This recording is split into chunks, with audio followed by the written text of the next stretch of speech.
Pastor Holly Wagner. You are an incredibly accomplished woman of Trying. God. I mean, you are a woman of God, you are a wife, you're a mom, you're a mentor. You have written how many books? 10 books. 10, you've written 10 books, and your most recent is Find Your Brave. Mm-hmm. You're a cancer survivor, Yep. which is, I remember the first time I heard that, I just started tearing up just to think, because people don't always live that blessing, as far as being able to Yeah. live to tell the No, absolutely. story. And you've lived to tell the story, so that's a beautiful Right. thing. And just the fact that you've written the book on bravery, I feel like you're a wonderful person to talk to as far as crushing this power of fear, right? So many Yeah. people, men, women, children, we experience Right. fear on a regular basis, and Right. oftentimes it's paralyzing, right? A lot of times we don't know what to Yeah. do. And I just wondered if you had a perspective, kind of initial perspective on what fear is and why so many of us experience it. Well, it must be pretty human because in the Bible, there's the word "fear not" is over 80 times. So it Wow. must be because we're so prone to fear, right? And that's our response. And so I started thinking about like what are the things that people get afraid of. I mean, there's like the acrophobia. I think it's like the fear of heights, right? There's a lot of people who would deal with the fear of heights. And then here's my favorite one. Are you ready for this one? Ready? This is abuluthophobia. It's the fear of bathing. So I never want to be around that person. I don't want to meet exactly, those exactly. people. So yeah, so during quarantine they ought to be exciting, Ooh. um, right? Then there's homilophobia, which is the fear of sermons. So that's not what you're going to get today. Is you're not going to get a sermon. Fear You're going of to get fear. sermons. That's a real Isn't fear? that funny? Uh-huh. And then there's odontophobia, which is the fear of teeth. Wow. I know. So I just think I mean, fear is just, it's there, right? There's the fear of getting hurt. There's the fear of failing. There's financial fears. There's dying fears. There's what I might lose fears. So Yeah. that's, all sorts of fears out there. And we get to choose what we're going to do with them. So, Wow. So I love that. So you're saying that essentially, if we're experiencing a fear, it's not that something is uniquely wrong with us. It's right. not that, oh my gosh, I just, beating yourself up. Because a lot of times we can beat ourselves up about, I'm so afraid. I shouldn't be afraid. Why am I afraid? But you're saying, hey, fear is come to man. And I love that. Wow. I didn't realize fear not was in the Bible that many times. So God My really goodness. knows our heart Yeah. on that we Yeah. And, tend to be afraid. and it's not, um, the instances of fear is one thing, and we've all experienced them. But living in a constant state of fear, that's where we get into trouble, right? That's where it becomes debilitating. I mean, there have been studies done, and that when you're living in a constant state of fear, then you experience a lack of enthusiasm. You can't actually focus your thoughts. And when you're in a constant state of fear, you don't interact with other people. All you want to do is just be by yourself, which I guess we all are right now anyway. Um, but if you live in a constant state of fear, then it keeps you from getting done what it is you're on the planet to do, right? When you're just afraid. Yeah. But think about it. There's a lot of things that around the world that people could tend to get afraid of, right? So not just a virus, but there's terrorism, and then there's what now it's financial issues, right? So there's a lot of things coming at us, and the initial feeling of fear is common to man, but I just think we have to decide what we're going to do so that we don't live under, Right. live in that fear. And that's interesting too because obviously there's some fears that are very real, right? Very real threats. And then there's Right. other threats that seem to be more imagined. Can you speak to Right. that? So, yeah. So there's like, to me, I think one of the most debilitating fears, if you will, is what I call the what if, right? Mm.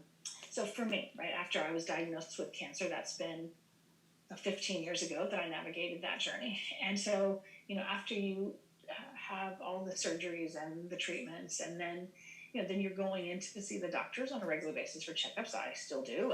And then you have to deal with the what if it comes back? What if it comes back worse? So you start playing that in your head, right? And so I think sometimes the what if I got a side effect that I'm not aware of, and it's going to come attack me 20 years later. So, mine was cancer, but for other people, it could be something else. What if I can't find another job? What if, my marriage can't take, so we start playing this scenario in our head. And I think that takes us down, a very, well, here's what it does. It takes us out of the moment. And you and I are designed as human beings to have faith for a moment. Even Jesus, when he taught people to pray, right? He said to give us this day our daily bread. Give us today what we need for provision, what we need for joy, what we need for peace. Give us today. And so I think oftentimes we get ourselves into a downward spiral, because we're not living to the best that we can in this moment. And that's not, I don't mean you be oblivious, to what's going on around you, but when you start asking the what if questions and you dwell there, it takes you out of, I think, this moment. And Jesus said, don't worry about tomorrow. Tomorrow's got enough worries of its own. Wow. That's so important. Yeah, being present in the moment. I know that the times where I've been... For me. Yeah. Yeah, I know that the times when I've been overcome with fear, I've sort of needed someone to say, you're okay. You're okay right now. You're fine, because fear can be so imaginative that you're kind of constantly playing a scenario over in your mind that feels so real in this moment. And I just remember hearing someone say to me, you're okay right now. Experience, the peace that God has to give you right in this moment, and trust that he'll take care of the next moment.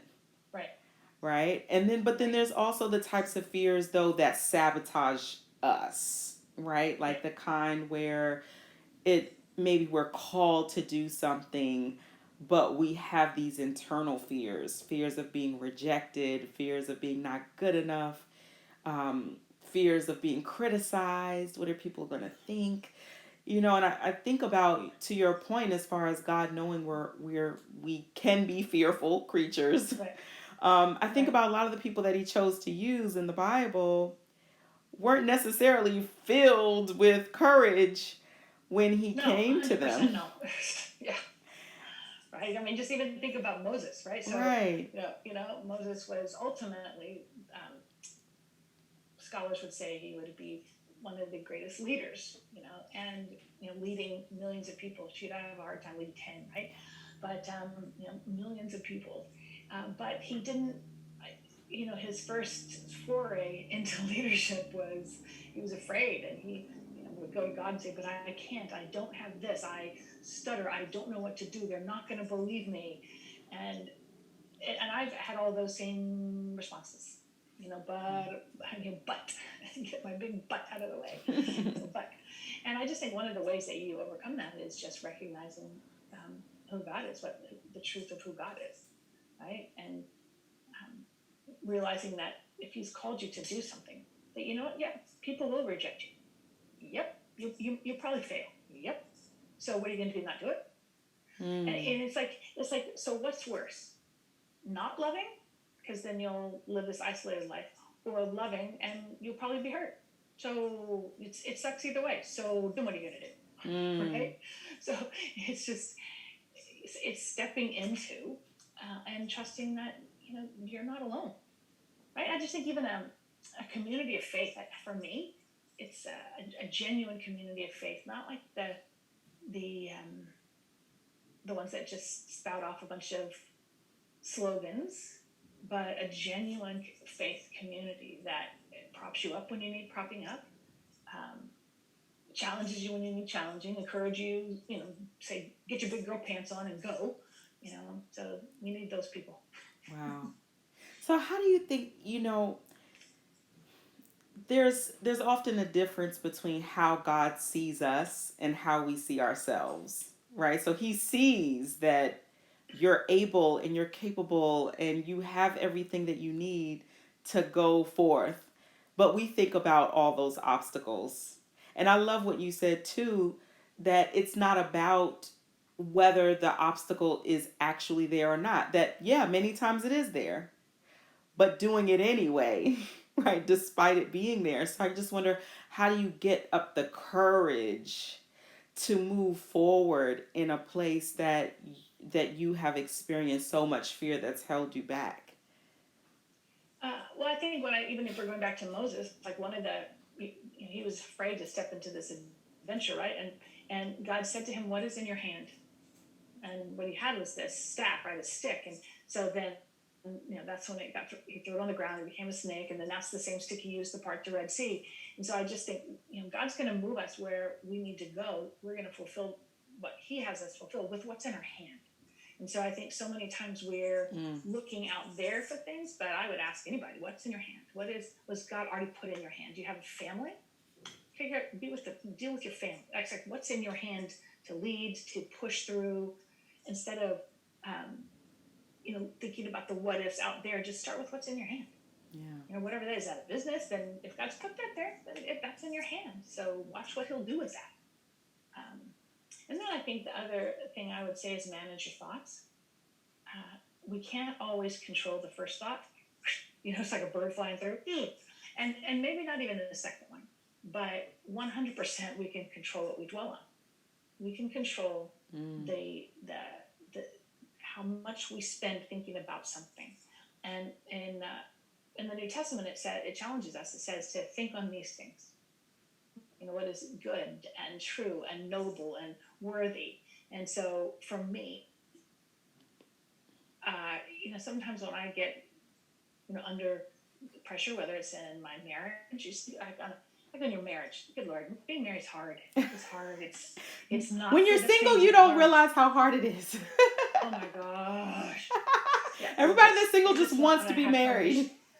They just want to be making out, and they don't realize that's a small part of it. Anyway, so yeah, right? It's hard, and so it's very easy to go negative with your thoughts, right? To start, for me, I had to challenge myself. Am I spending more time finding what annoys me about Philip, because that list is so long, right? Or am I? We won't tell him. We won't tell him you said that. Or am I thinking on the things that are noble? Yeah. Am I spending more time praying for him or complaining about him? And I usually, if I had to be honest, it was the other way. And so I just started challenging myself about that, even about myself. I'm a flawed human. And I'm really honest about those flaws, and I can be too aggressive and too pushy and say things I shouldn't say and step out of my lane. And so I can dwell on that and then start to feel like a failure. Or I can go, no, that's a weak. So I think where you put your thoughts is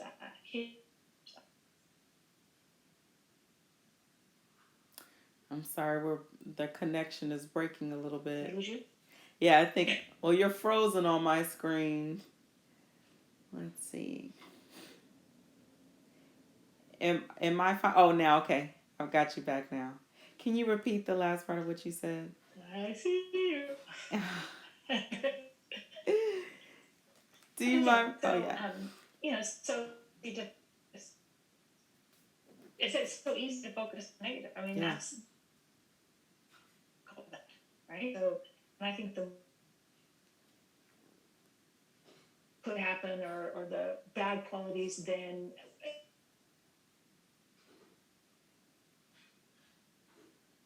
But we just choose how we're going to, and we can.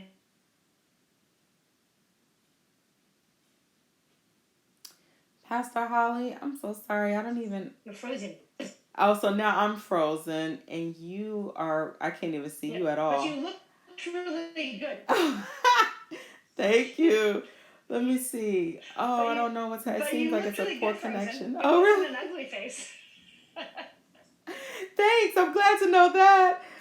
I'm wondering how. Okay, I'm gonna start. I paused the recording for a minute just so I can get us back on track. You said you do a lot of Zooms in there, so it must be a good connection. For some reason, it's not. I can't see you now at all. Can you see me? I can't really hear you either. I can. Oh, you can. You can see see me you. perfectly. Okay. Shoot. Ah. All right. Well, let me just resume, and hopefully, prayerfully, we won't have any more of these challenges. Let's see.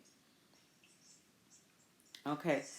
So I really hear you saying it's important to discipline our thoughts, to really, really get specific and take charge of what we're Yeah. allowing to go through our brain all day, all night. Right. I'm trying to Yeah. remember how many thoughts It's we like, well, think a day. yeah, a lot. Right, I think it's like But it's, but 90,000. yeah, it's like, but even so, when I was battling, cancer, so I didn't end my day looking through cancer statistics. I just didn't, because that would not help me sleep very well. Now, did I need to know some things and learn some things? Yes. So I would look at that. One time a day I was reading medical journals and learning things, but then I didn't end my day with that at all, right? And so even today, with what we're all dealing with, if your TV is on, now just think about this. Yeah, I'm not so sure 24/7 news is a good thing, because all they do is keep repeating the same bad stuff. Same Right? stuff over and over. So just put it on and hear what your mayor or has to say, or your governor.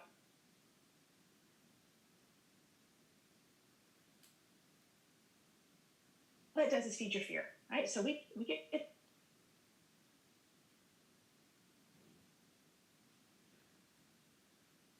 Uh-oh, we're having a poor connection again. You're frozen. Uh-oh. Pastor Holly? Sorry. Do you want to start over? Yeah, maybe just at the... I see you. Okay.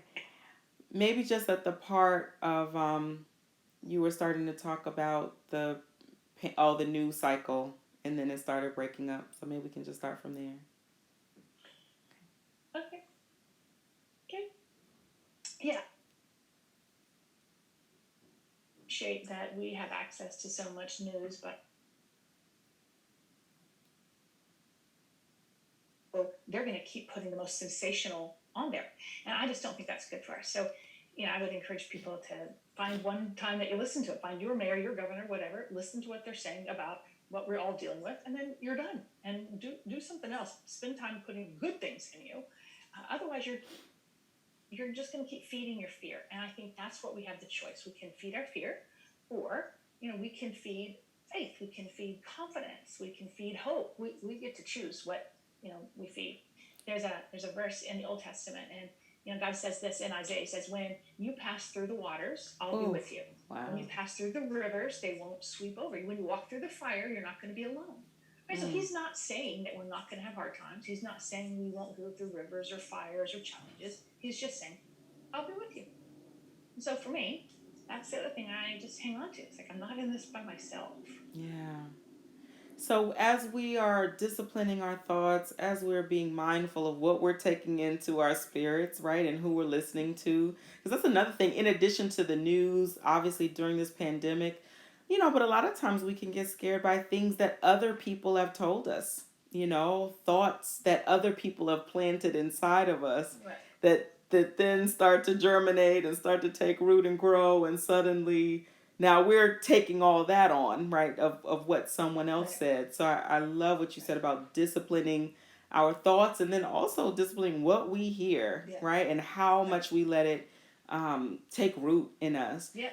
Do you feel like there's other things that we can do to practice, like you said, confidence, and practice overcoming, and practice what I feel is crushing fear as opposed to allowing fear to crush us?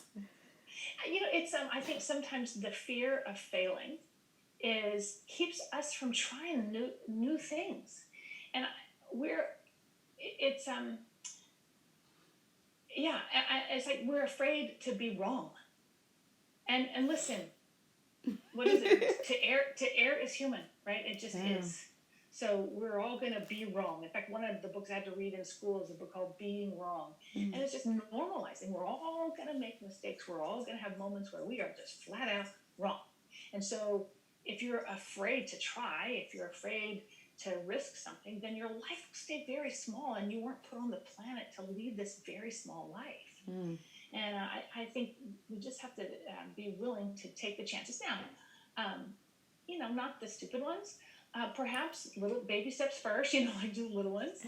You don't start your toddler out on the high dive, right? They jump off Correct. they jump off a step, right? So it's a little at a time. And I think one of the articles that you sent me was just referencing the fact that if you can, get close to what you're afraid of, get touch it a little bit, in the sense like get involved. The more you're in near water, and then you touch it and you sit in it, then the less you become afraid of it. And so the more you experience talking to a camera, the less afraid of it you are. And so that kind of thing, I think, is accurate. The more you try something. Although I will tell you, I'll never like snakes. Ever. Like, I'm pretty confident that me and snakes just don't get along. No, so I don't need to touch them. I don't need any of that. So, you don't want to trample on scorpions? Nope. That Harrison Ford, that was it, Raiders of the Lost Ark, when he fell on the snakes, I'm like, forget about it. I'd have been done right there. Right there at the end. Take me home, Jesus. I'm done. Oh my goodness. So, but I think that was a good point in that article. It's like, yeah. Sometimes you just have to try things. Just get what is it that you're afraid of, and spend time there. Are you afraid? Who knows what it would be to go to school, because then you think people might think you're dumb because you can't pass it. Just at some point we have to get to a place where we don't actually care, right? Where we're willing to just go for it. Have some people in your life who are that you're will take correction from, the people who are your cheerleaders. But at some point you just gotta go for it. Quit caring what everybody thinks. Your Instagram friends, they're not your friends. That part. The truth is, they're not your friends.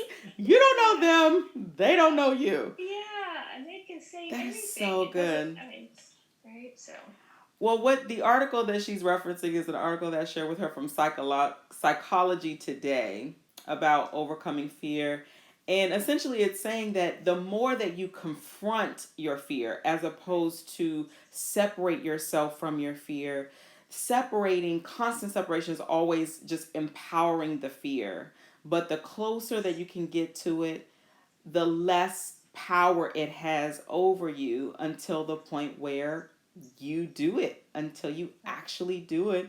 And then once you do it more and more times, you can actually master being able to confront that very thing that initially held you back. And I love what you said. There's a millennial phrase, and part of my French, I'm not going to say the whole word, but maybe you'll get it from the acronym. but there are books written about the subtle art of not giving a. Listen, that's such a good book. Have you read it? No, I was just chatting with somebody about it, and they were giving me the outline. I go, I need to get that book. You're like, I know I'm a pastor, and it's the last word we probably shouldn't say, but But I need that book. I probably need to be friends with that person who wrote it. Oh my gosh. I think there comes a time when and it's not an arrogant, because I think, God, we as human beings, we put people into categories, right? You're either Republican, you're Democrat, you're black, you're what. We put people in categories. You're good, you're bad. And the only categories that God puts people into are the humble and the proud. That's it. And there's one of those categories he resists. So I just think if we're all humble enough to realize we don't know everything, right? So we can learn from other people, but it's the arrogant, right? So it's the arrogant that goes, I don't need what you have to say. I don't need what you can bring to my life. That's not going to help you overcome anything. The humble will say, I actually have been dealing with this fear about going back to school. So can you help me? That's a heart that God can work with, right? Wow. And I love that too, because it also requires a certain amount of humility to say, okay, God, in spite of me not feeling like I Yeah. have this or not feeling like I have that, or Yeah. or I feel like other people are going to judge me. I feel like I'm going to be criticized. All these different things, I guess being able to be honest with God and say, look, I have all Yep. these fears and all these shortcomings, Yep. but I want you to use me. Can you show up in my life in a stronger way because your strength is made Yep. perfect in my weakness? Yep. So if I just allow myself to be weak versus what I think a lot of us do is kind of cover over the weakness, and we develop a lot of insecurities and try to compensate for them in other ways, right? That we're actually insecure. Um, in doing Like false that, bravado. I mean, that's a term, ah, right? False bravado. It's like that front that you put up, like, I got this. right. You don't got this, right? It's just better to honestly say, I'm struggling here. Help me. And I think when you're, you know, I think our bravery, that's just the heart of obviously writing that book, Find Your Brave. I think God needs brave people on the planet right now, fulfilling his purpose and his mission. But it doesn't come by, bravery comes when you put your faith and confidence in the one who guides you and leads you, right? It doesn't come from my own abilities because I will fail, right? So my courage comes as I put my trust in him. My courage comes as I get in community with other people. I just think brave, be brave. That's so good. I know that you obviously have done a lot of things in your life, and I can only imagine that they required a sense of bravery, right? Like you all beginning a church, planting a church in the middle of Los Angeles, Oasis Church. What were we thinking? I mean, well, the thing is, when we planted the church, it was in the 80s, and we wanted to be in the city, and that's when everybody was running to the suburbs. They call it the white flight, right? Everybody's leaving the suburbs, and we went, no, actually, we want to be in the city. Now it's cool to be in the city, but in the 80s, nobody was there. Yes. We were it. The pattern of gentrification. Yeah, exactly. Don't get me started. I had big hair and pantyhose. That's all I know. It was terrible.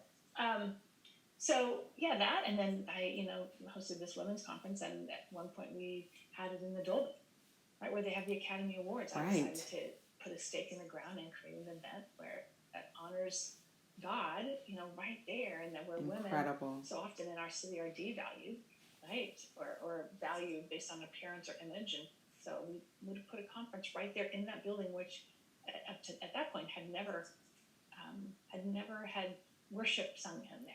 And for those people who've never heard of the Dolby, how many seats is? I mean, it's huge. It's beautiful. It's not like the largest. It might be 3,700 seats, so it's not massive. Really, I know. It's just really tall. So it's you look up and it just seems like it goes for days. Yeah, no, it's one of the most beautiful, for sure, beautiful venues. So right in the heart of Hollywood.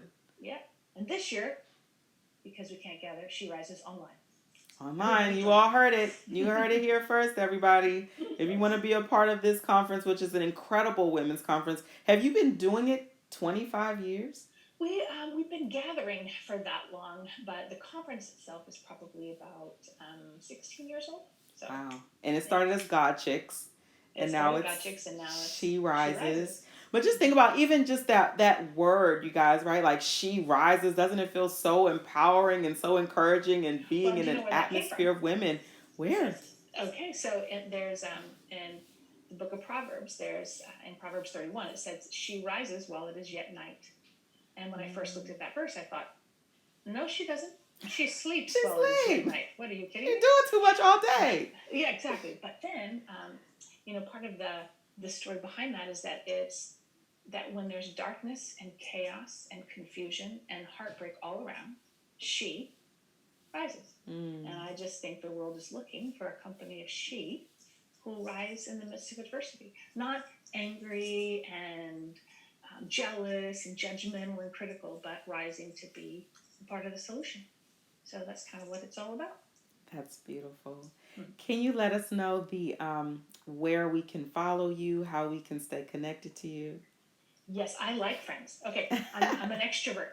Okay, so sherises.com is the website for those of you who want to join us on the journey, the conference this year. And why wouldn't you? It's online. You can watch it in your pajamas Yes. in June. And then Holly Wagner, LA.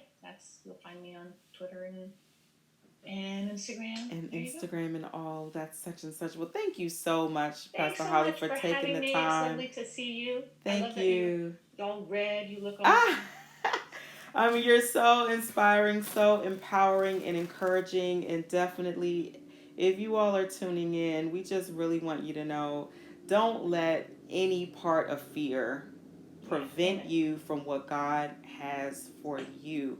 And even if it is battling with illness, we're going to just continue to pray that God will free you, that you won't feel bound by anything that will cause you fear. Thank you Amen. so much. Have a great Bye bye. day. Thanks for having me. Thank you for See being ya. here. Bye.